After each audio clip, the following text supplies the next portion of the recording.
You ask Tiger to solve. This deals with linear equations with one unknown. The final result is s equals 57/2. Let's solve it step by step.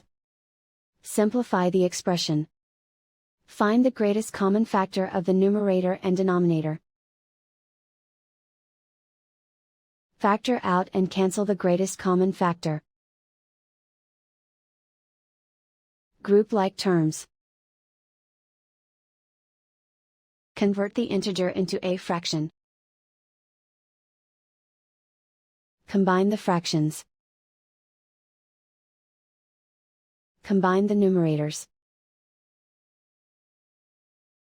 Group all s terms on the left side of the equation.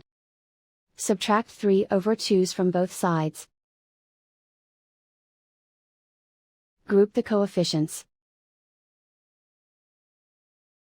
Find the lowest common denominator.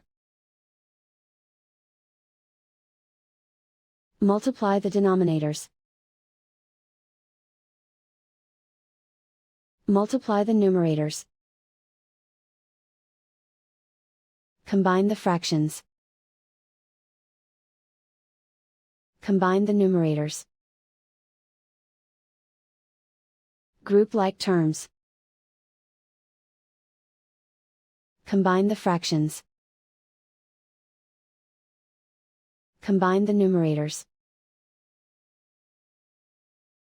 Reduce the zero numerator. Simplify the arithmetic. Isolate the s. Multiply both sides by inverse fraction 6/1.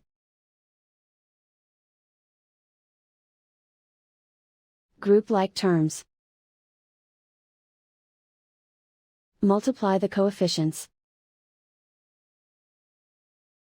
Simplify the fraction. Multiply the fractions. Simplify the arithmetic. And so the final result is s equals 57/2.